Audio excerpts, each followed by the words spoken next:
We are recording from the ashram of our revered Guru, Pujya Atman Sri Swami Jyotirmayananji in Miami, Florida. Swamiji's New Year message for 2021 is Resolve to Attain God Realization. And now, Pujya Atman Sri Swami Jyotirmayananji. Om. Om.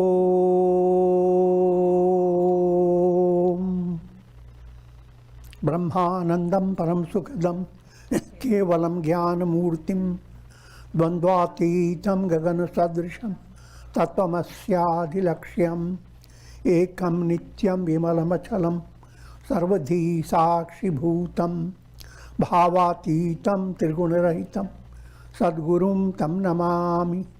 Om.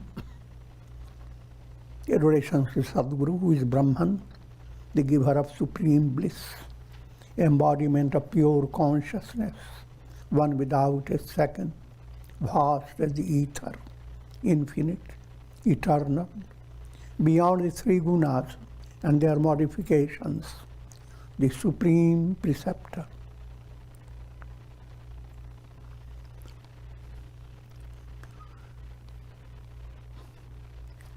We welcome New Year 2021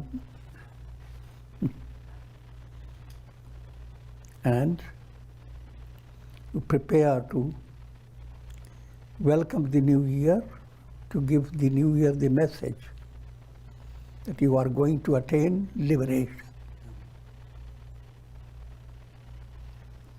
So resolve to attain God realization.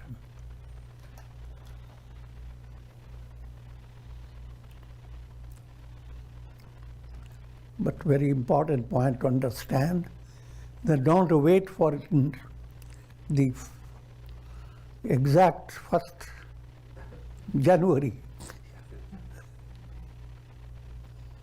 And you miss to make the resolve, make it in February. Make it in March. If you are very bright, make it every day. And what you have to do, resolve. And I have an acronym for you to match up with each letter of resolve, so that you can remember so many points by going after these letters of the acronym. We start with R. Rise. Uttishtata Jagrata. That's the way the Vedas also started the T. Awakening aspirants. Wake up, arise. Rise to pursue the path of righteousness, to pursue the path of dharma. If you rise without that intention in view of pursuing the path of dharma, you live a life without purpose. No matter whatever you attain in your life, if you have not realized the immortality of your soul, if you have not counteracted the death virus, Mrityu virus, then all your attainment remains shallow. Just to remind you of the parable of horse with one defect.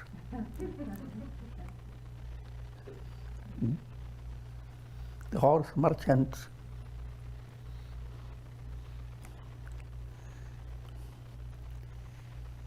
goes to a rich person to sell his horse, and he describes, they sit down, have their old time method of smoking or whatever.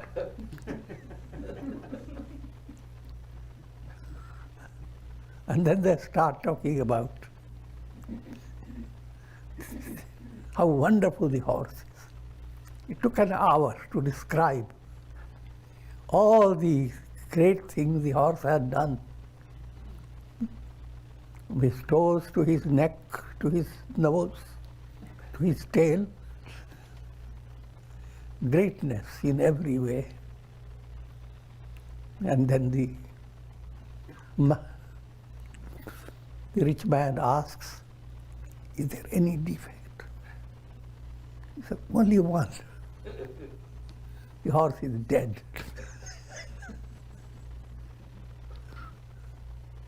Parable is very blunt, but it applies to everyone. If you have not developed that spiritual sensitivity, then if you ask yourself, what are you living for? And you have always some answer to it. But then after that what? And then after that what? Then ultimately you end the whole, then they die.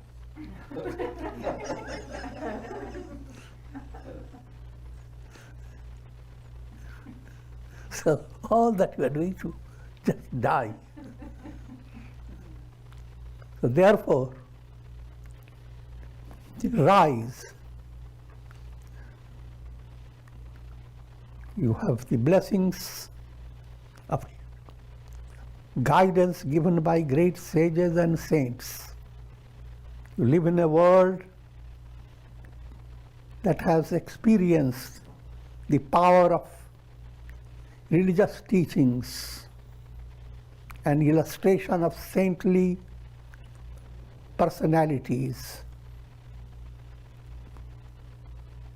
and the role of avatars, all have come in this world. So rise to pursue the paths of dharma. So remember the term R. Begin your day with, tell your bed, goodbye to you for a while.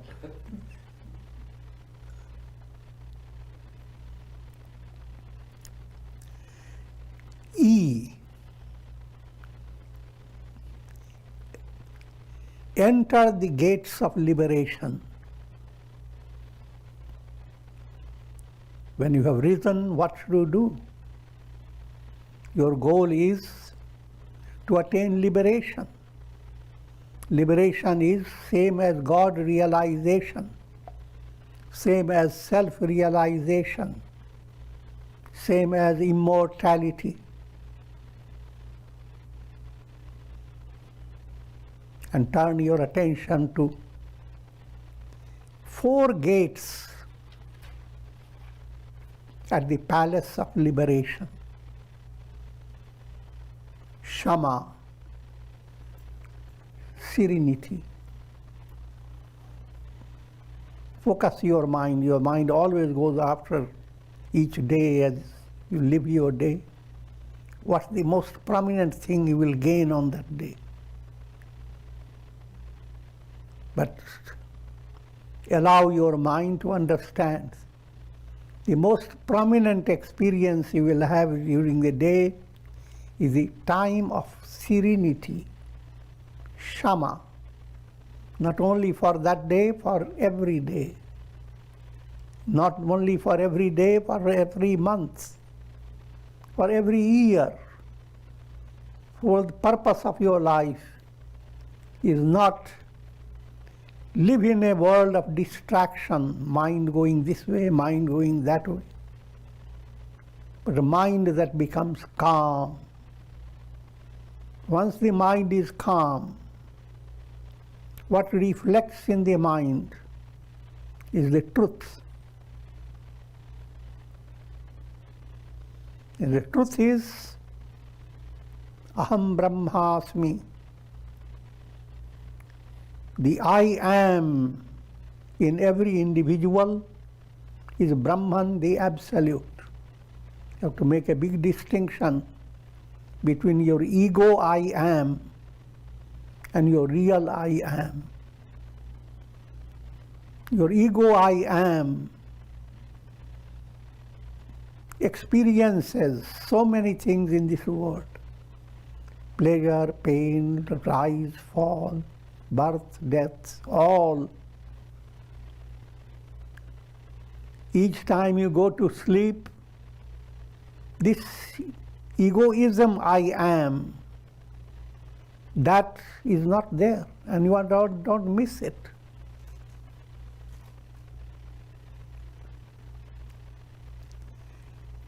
If this is understood more and more, you develop a taste for serenity, taste for calmness of mind, taste for relaxing the mind. Equanimity, serenity, tranquility, they all are synonyms.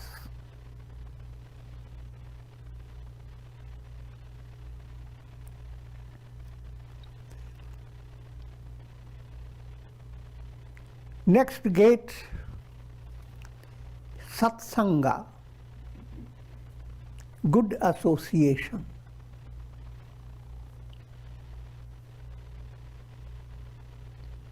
Association plays a tremendous part. That's what happens when you are coming to satsanga.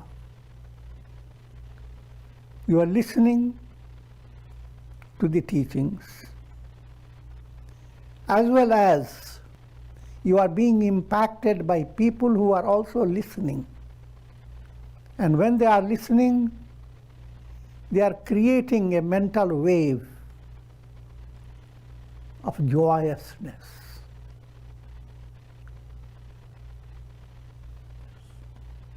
If you are alone in satsanga, you would get benefited.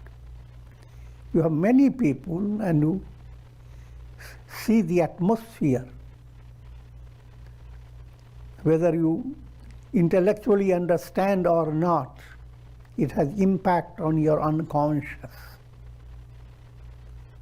So, keeping that in view, satsanga is a powerful practice.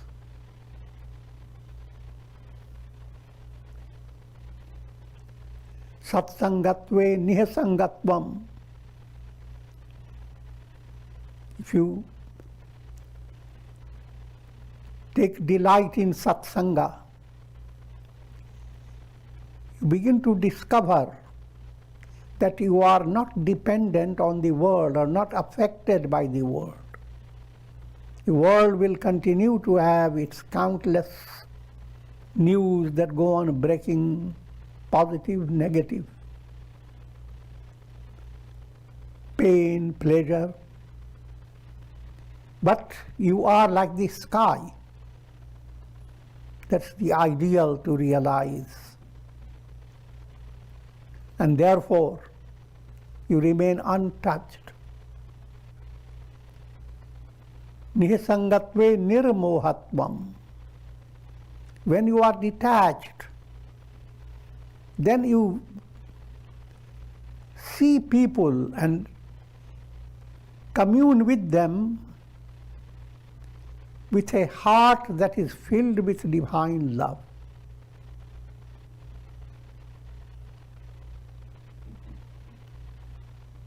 Because satsanga has given you an insight into who are you. You are not as jiva, the individual soul, you are a reflected sun. Satsanga enables you to understand that you are not confined to the pot. Sun, reflected sun, confined to a pot. As jiva, you are confined to body-mind complex. But you are not. And therefore, nothing in the world can touch you or taint you or scratch you. So satsanga leads to nihasangatvam. Nihasangatvam leads to nirmohatvam. You do not deal with people on the basis of moha. Moha is deluded love. Deluded love, to give very crude illustration, a bird that goes on holding on to the egg and doesn't allow the egg to hatch.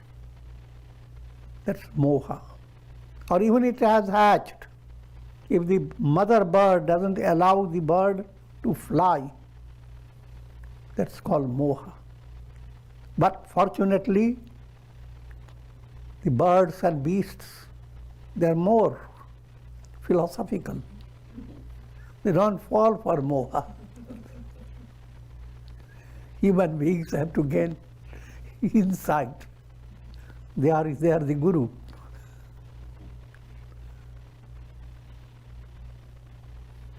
No matter how cute the baby, the mother will go on kicking it, make the baby fly. So that's to understand the role between moha and nirmoha. Nirmohatve nischala tattvam. Once you have come to nirmoha state, the truth that shines before you is beyond doubts and beyond mental perversions. And if you have attained it, nischal tattve jivana mukti. You attain liberation.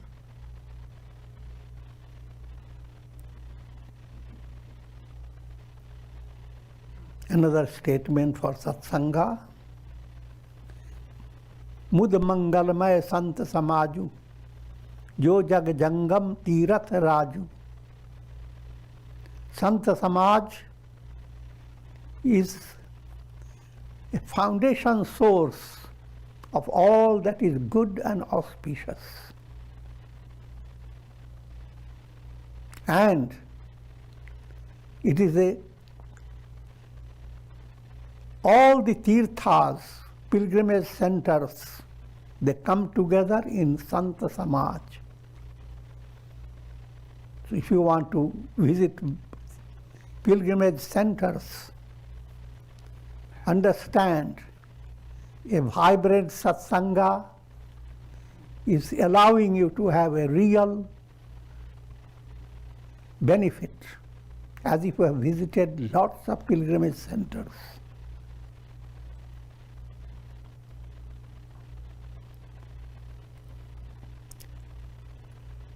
Next gatekeeper is santosh.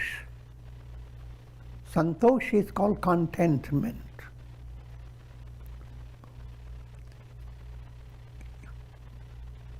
In practical world, there is always a shaking stage. Something that you have done, you feel contented having done so. Something you have done, you feel discontented. This and many things, something happened in your life, added to your contentment. But then it is not permanent. Content and discontent continue to shake your personality. But the contentment we are talking about is that which is unshaken. That contentment becomes possible when you gain insight in your essential nature. So therefore, the Sanskrit term is tripti. To begin with, the practice of tripti means spiritual self-confidence. Never look at others and keep your mind agitated. Agitated, why? Because others seem to be happier than you, more prosperous than you. So much so, the devilish mind of a person wants to scratch the happiness expressing in the faces of people. I'm joking. What I'm leading you to understand, develop that mature, spiritually sensitive understanding that in divine plan, whatever setup you have in your life is well matched for your spiritual evolution. And therefore, do not create in your mind a constant contradiction. This day I would have done meditation, but clouds are gathering. So there is always, but something is happening. So there is no perfect settlement in your mind. Tripti, oh, how wonderful that you are able to use your tongue. How wonderful you are able to recite the divine name. You are able to do positive. How much? You start doing it, you will gain more and more room for doing positive things.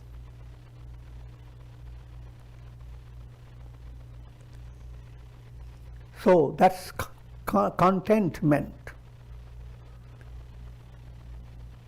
Param Tripti. For philosophical understanding, led by karma, when you gain prosperity, that prosperity gives you tripti, but it is called Sankusha Tripti. Tripti that has a spear at its neck, because there is always a time limit. How long will it last? But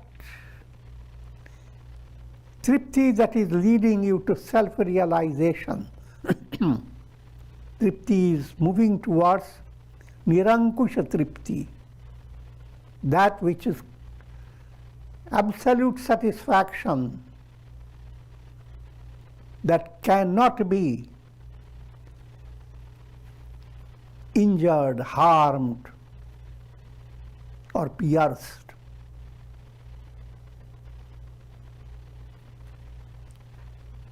And next gatekeeper is vichar, a practice of reflection.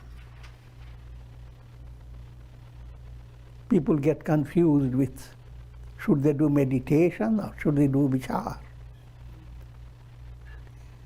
Start with your meditation. Start your japa. Lead your mind to any type of meditation. As sattva enters your mind, start practicing affirmation.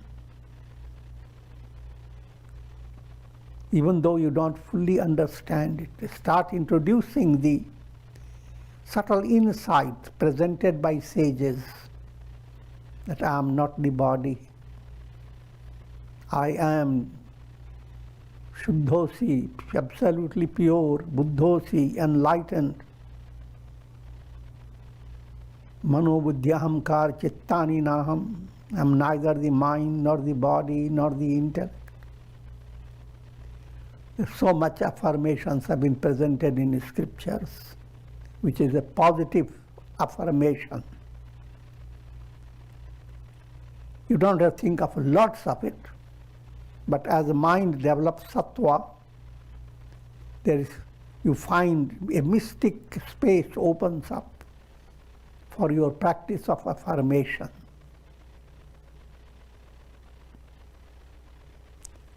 And that movement is called vichar. Affirmation brings about revelation. First you are asserting, affirming. Then there develops a clarity of intuitive vision.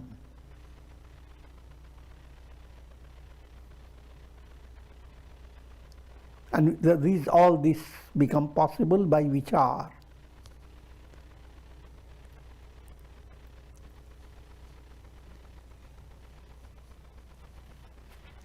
So I have mentioned all the four gatekeepers: Shama, Satsanga, Santosh, and Vichar. Another point to understand, if you focus on any of the four, the other three will join in. These four are terrible friends.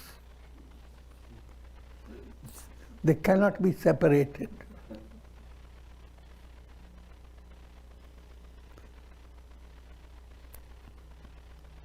So, come to next acronym, RES. S is surrender.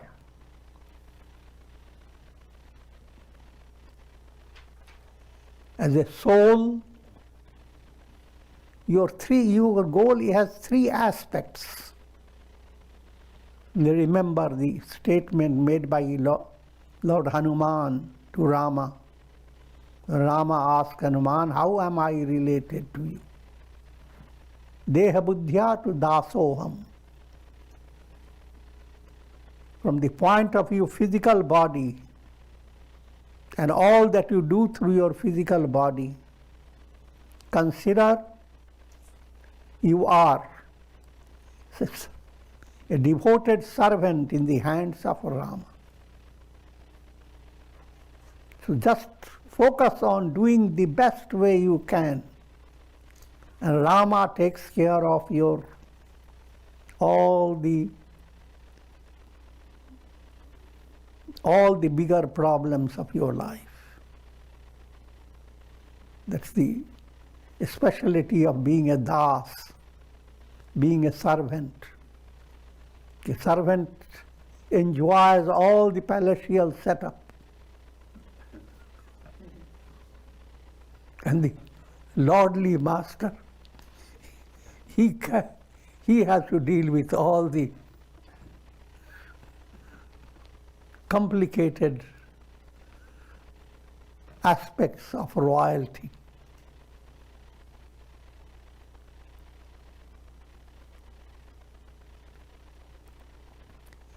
So that's one aspect of surrender, das.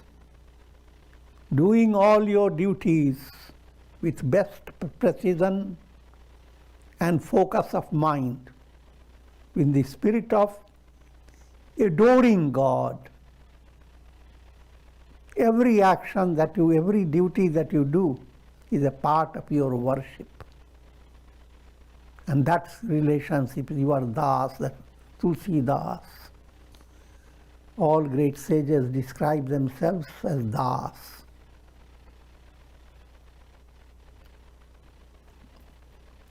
Jiva buddhya tadanshaka. But from the point of view of the soul, individual soul, I am a ray and you are like the sun. Therefore, you have the ability to grow in the image of God. Every ray has the potentiality of being the sun. It cannot be separated from the sun.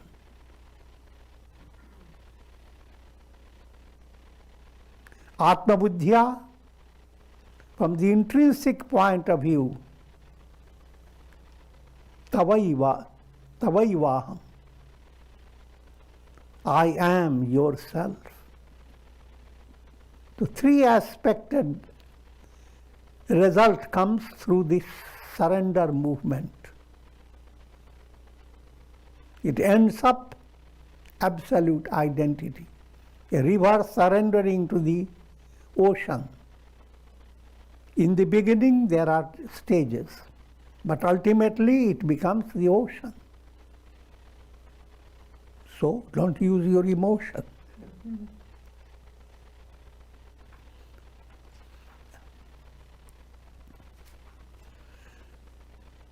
Going into deeper waters of surrender, remember 9 aspects of devotion, Navadha Bhakti, presented in Bhagavad Puran. Shravana, listen to the glory of God.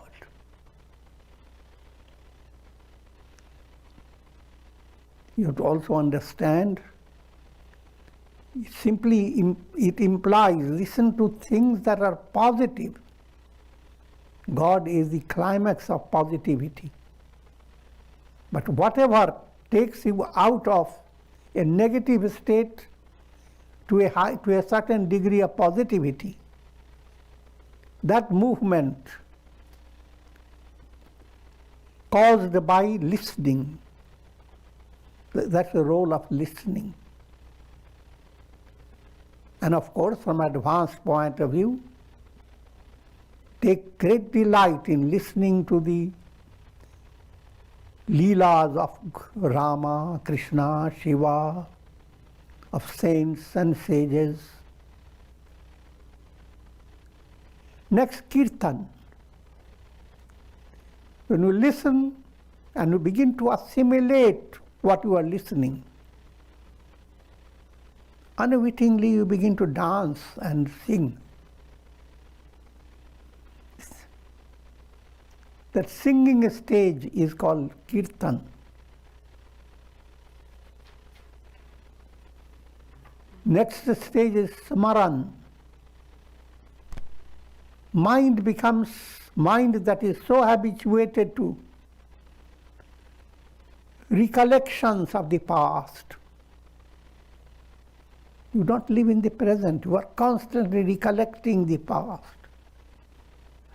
Or you are imagining what your future could be. Apprehension towards the future and recollections of the past. They crowd your mind to such an extent that you lose the magical power of your mind. As you think, so you become. You constantly think in a negative way, miracle, you become the negative.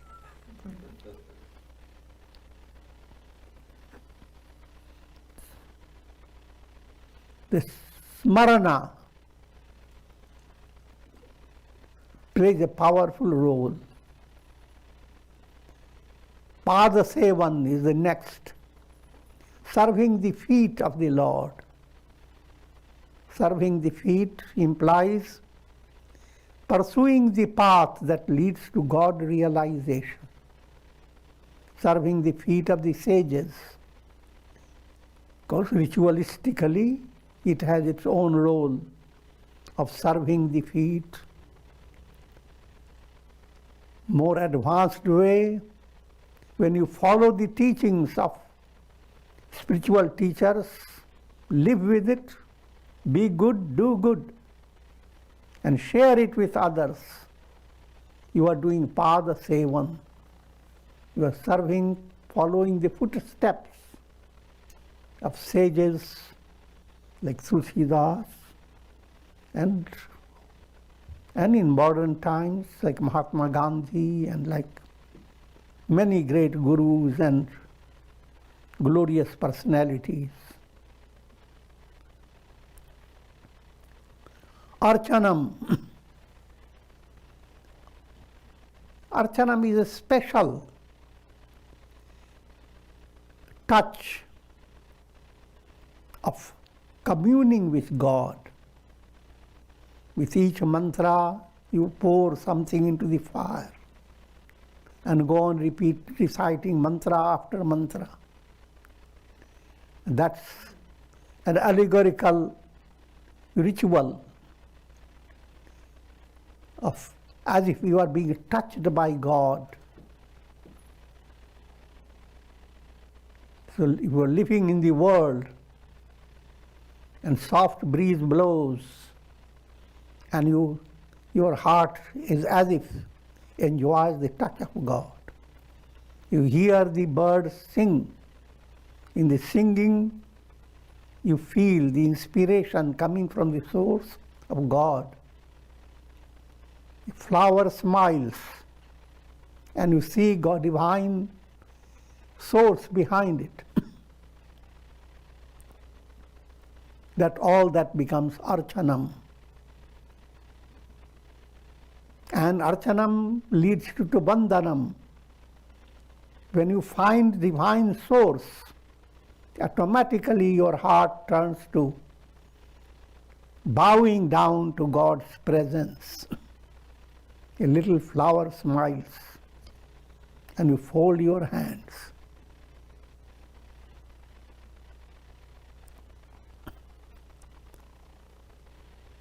And that, to go into deeper waters, you have to study Vibhuti Yoga of the Gita. God's glories can be thought of in countless ways.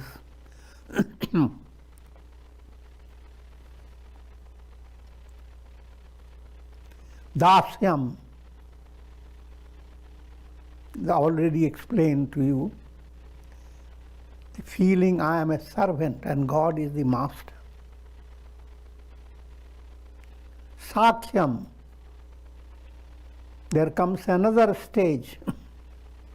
When you open your heart to God, just like close friends,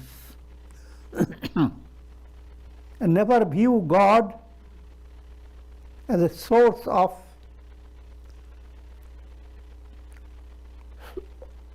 awe, a terrifying presence, that God should not know that you are committing mistakes. No, open your heart to God. And the illustrations you have in the scriptures, Arjuna and Krishna. Arjuna's devotion was sakhyam, friendliness. Atmanivedan, the last one, is absolute surrender. So,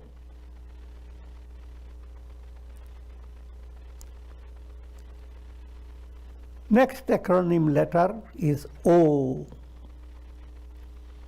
O relates to Om.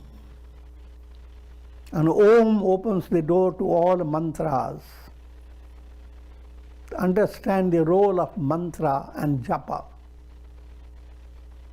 So make the resolve to use this. Have a mantra, be initiated into it. And learn the art of repeating mantra and the details about it.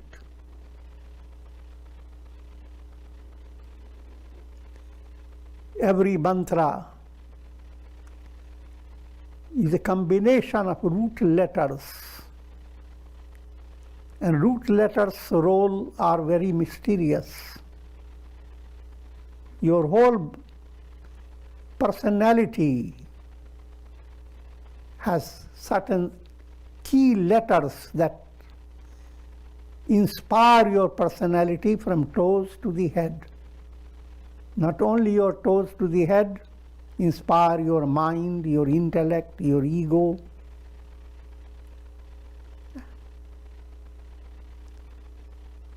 In divine plan, literature that you use is based on mantras.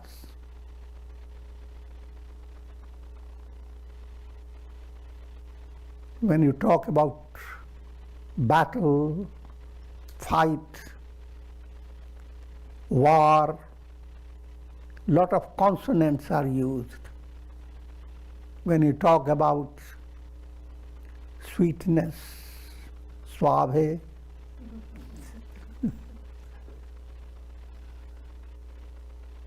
lali, dear, dear. A lot of vowels are involved. So understand the role of mantra. And of all mantras, Om is the mother or father of all mantras. and just give you a simple summary of Om Upasana. With awe, when you are chanting Om, focus your mind at your navel center.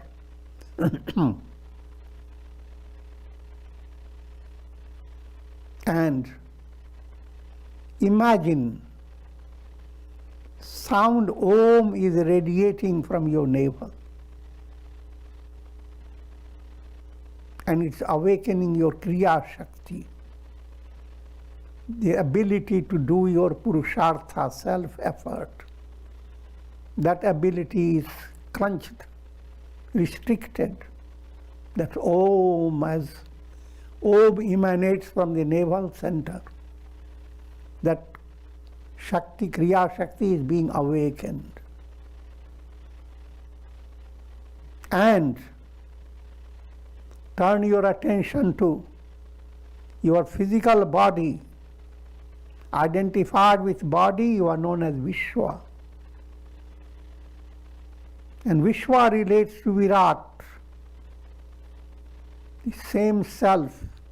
Identified with body is Vishwa. Identified with cosmic physical body is Virat. So in first level, Om. You are listening to Om, but the aspect is highlighted first. That you are physical body, but at the same time you are all universal body. Therefore, allow that insight to create a special enrichment in your spiritual life. Coming to the next one, your chakra is Anahat chakra, the heart center. Here, you aspect of Om.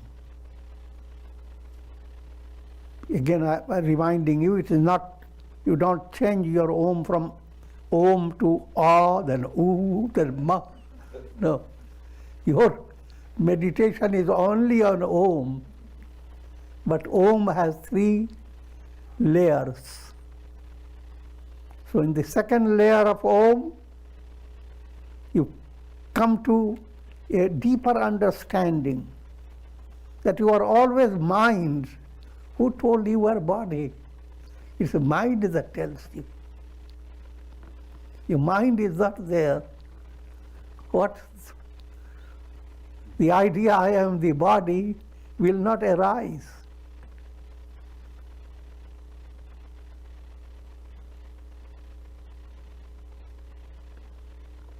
So therefore I am mind. That identity is Tejas. You are effulgent, Tejas, mind, vibrant. And therefore, the whole universe is cosmic mind. Universe, if you are not physical, the universe is not physical. All is mental. And that's the next stage of Om Upasana. Third stage, your Agnya Chakra. Beautiful lotus with snowy white petals. And the center of the lotus is golden radiation. Here your Om is all the 3 together. Here you come to higher understanding, climax, that you are the source of mind and body. You are the causal state.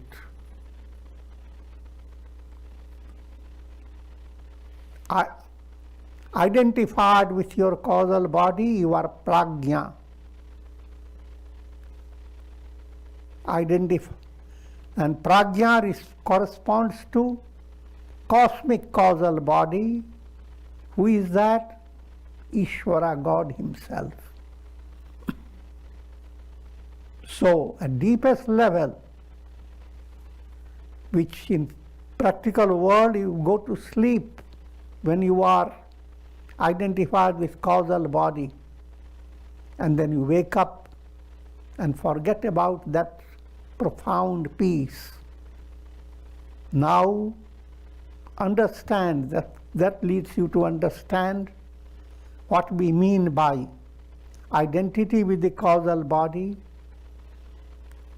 responding to identity with the entire causal body, the cause of the entire universe. That's Ishvara. And when all the three has become completely harmonized, Om, you are now the truth is Turiya, the fourth, which is neither physical, nor subtle, nor causal, but beyond. Neither waking, nor dream, nor sleep, beyond. All that is implied by O of Om.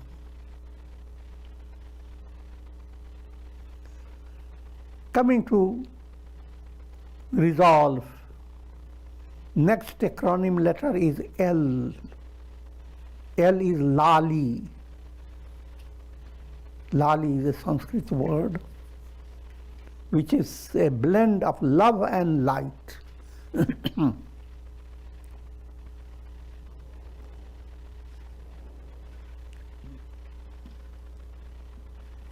Rising sun expresses itself through lot of red color, and also setting sun. That reddish hue is allegorical symbol of profound love.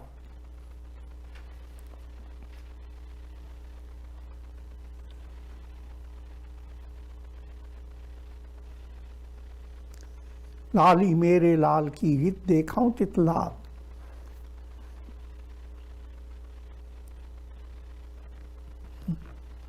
You have to give me now this.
experience a profound love. And if that stage begins to develop, your progress becomes absolutely secure.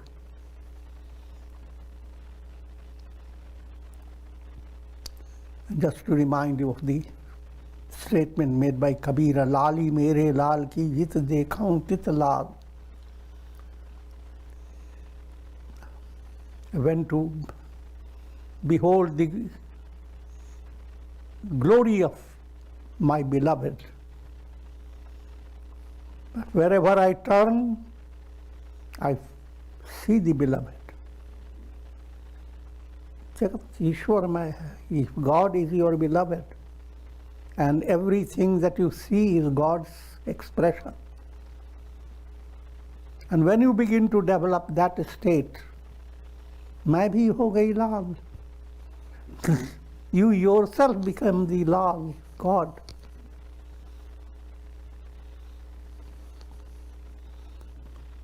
And that's the role of love. So many fall of love, so many jump of love. But the highest role, you become absolute love. Next letter is V, victory. When you have pursued purposes of life, dharma, artha, kama, moksha, attained moksha, that's your victory. Quoting from the Gita, Sanjaya says, Yatra yogeshwarah Krishno, yatra partho dhanurdhara, tatra shir vijayo bhutir, dhruva nitir matir mama.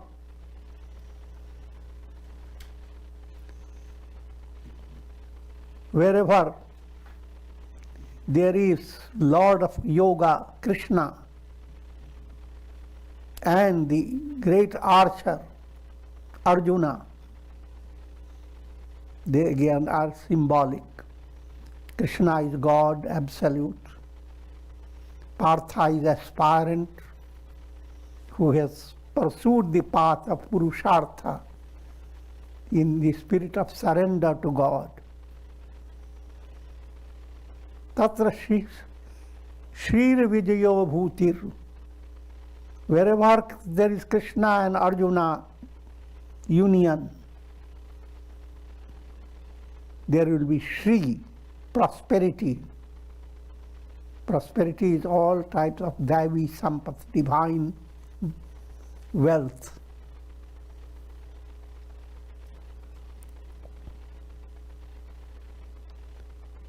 All virtuous qualities.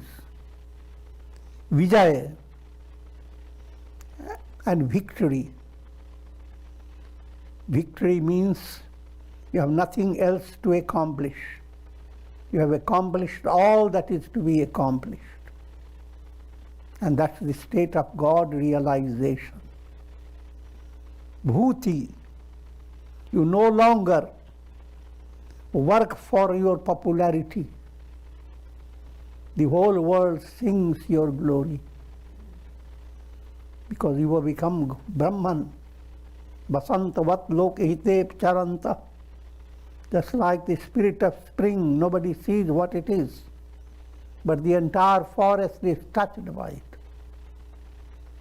Attaining enlightenment is bringing the spirit of spring. How does it spring out of you? But it's that type of role. Dhruva Niti. This is the climax of the resolve. The resolve to be firm in righteous conduct. That's called Dhruva Niti. Dhruva is firmly rooted. Niti is righteous conduct. No matter how things are, I will not swerve from righteous deed. That type of resolve must be there in your heart if you want to make your life a glorious experience.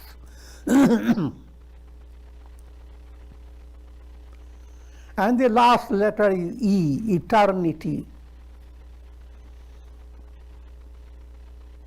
That means effacement of time. You are no longer trapped by the time virus. Mortality. If you are trapped by time, you are trapped by mortality. But now you are free of this terrible virus. Mortality virus is worse than any virus that you know of.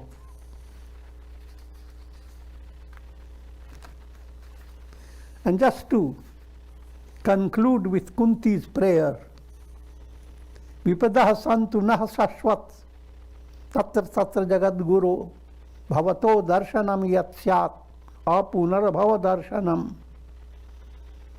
May adversity befall us every step for eternity, O preceptor of the universe.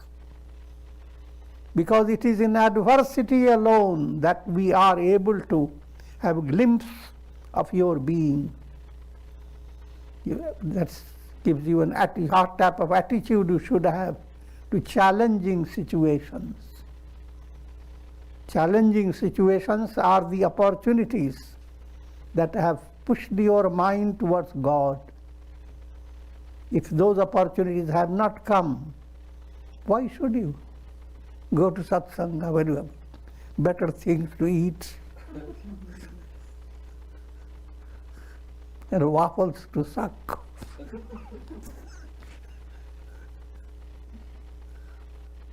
So, may adversities come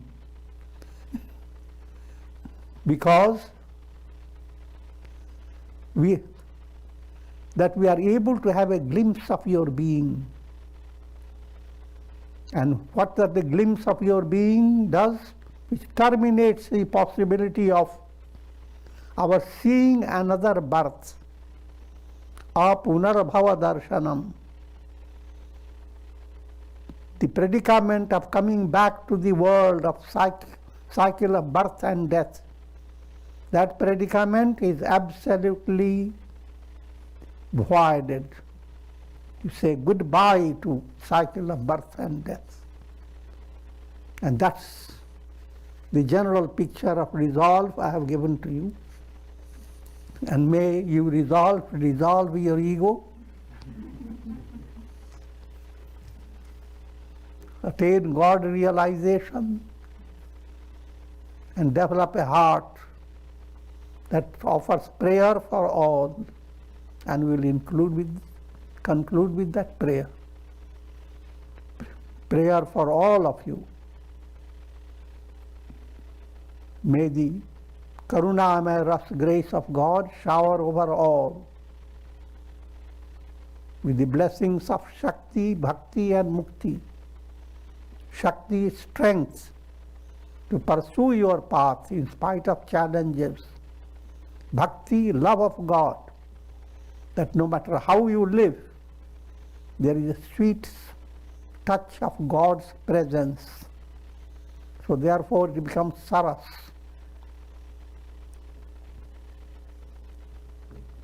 And mukti, ultimate goal, is the absolute revelation, aham brahmasmi. And Happy New Year. Om Namah Shivaya.